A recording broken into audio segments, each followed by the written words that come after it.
Antes de continuarmos, uma orientação importante. O capítulo 6 de Dimensões de Prosperidade está dividido em 3 partes. Nessa continuação, você seguirá avançando nas dimensões com explicações baseadas na palavra. Mas essa jornada não é apenas de entendimento, é também de ativação. Cada dimensão possui uma oração profética correspondente, disponível na playlist 12 Dimensões de Prosperidade, série de orações proféticas. Para uma experiência completa, ao finalizar cada dimensão, vá até a playlist e ouça a oração correspondente. Assim, você une conhecimento e prática, permitindo que cada palavra seja vivida e estabelecida na sua vida. Agora, prepare o seu coração e vamos começar. 7. Shekel, dimensão de prosperidade. Quando fizeres a contagem dos filhos de Israel, conforme a sua soma, cada um deles dará ao Senhor o resgate da sua alma, para que não haja entre eles praga alguma, quando os contares. Todo aquele que passar pelo arrolamento dará isso, a metade de um ciclo, segundo o ciclo do santuário. Este ciclo é de 20 geras. A metade de um ciclo é oferta ao Senhor. Êxodo 30, 12 e 13. Para a consagração do altar, os príncipes apresentaram as ofertas de Shekel, pratos de prata, que mais tarde, nos dias de Jesus, tornou-se a moeda oficial dos judeus, com o qual se pagava o tributo ao templo para sua própria manutenção.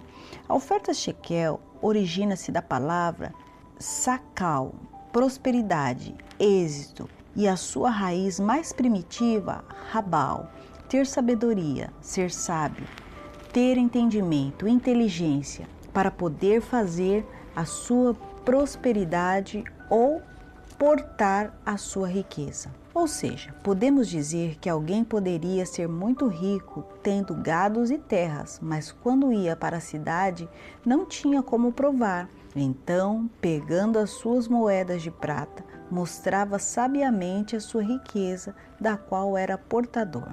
Por isso, esta oferta é específica para a prosperidade e o aumento da inteligência nos negócios, incluindo em si mesma as virtudes para fazer alguém poderoso e influente na sociedade e, em troca, deveria manter a casa de Deus, contribuindo não apenas para os sacerdotes, mas também para o edifício propriamente dito, a estrutura visível. Esse foi o entendimento que recebeu Israel na hora de apoiar Salomão na edificação do templo. Deus vincula a sabedoria, a prosperidade e a fusão dos dois, e assim foi o reinado de Salomão. Esta é a bênção da oferta Shekel. Shekel é a oferta que Deus exigia pelo nascimento de uma criança e também para redimir uma pessoa de um voto. Quando alguém fazia uma promessa ao Senhor e não podia cumpri-la, a sua família poderia redimi-lo apresentando os shekel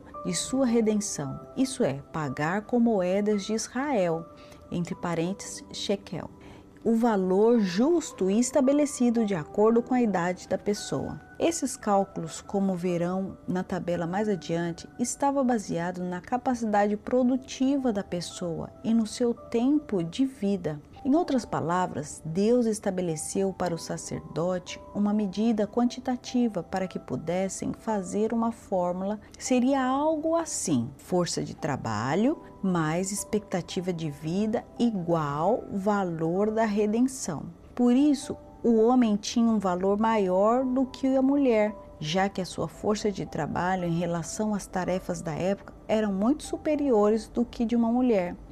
Os jovens valiam mais do que os anciãos, pois a sua expectativa de vida era maior e tinha mais anos para trabalhar.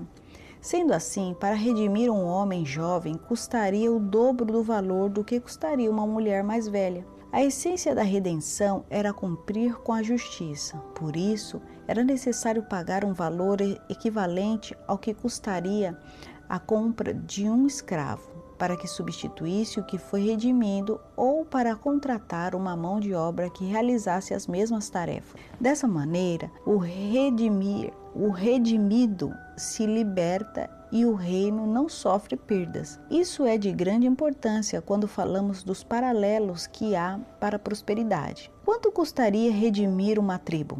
Quanto nos custaria redimir uma nação? E se tivéssemos que pagar o preço da redenção de todas as gerações do mundo inteiro? Provavelmente a riqueza não nos alcançaria.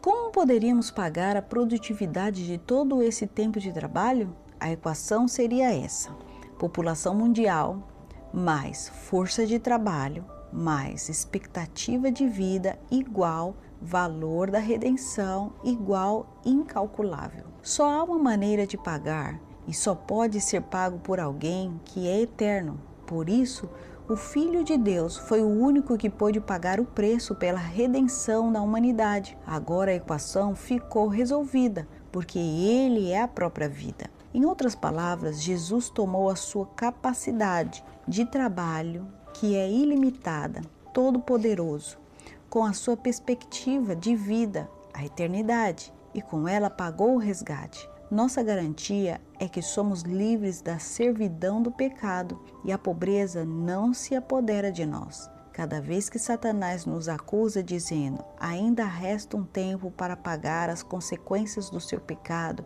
e as dívidas dos seus ancestrais, porque ainda não foram produzidas obras suficientes para restaurar as suas maldades, podemos dizer: você está errado. Jesus já me resgatou, já não servirei mais o mundo, porque agora me dedico para honrar ao Rei. A oferta do shekel, que era apresentada com os primogênitos, é o nosso testemunho de que não estamos mais como servos e sim como reis.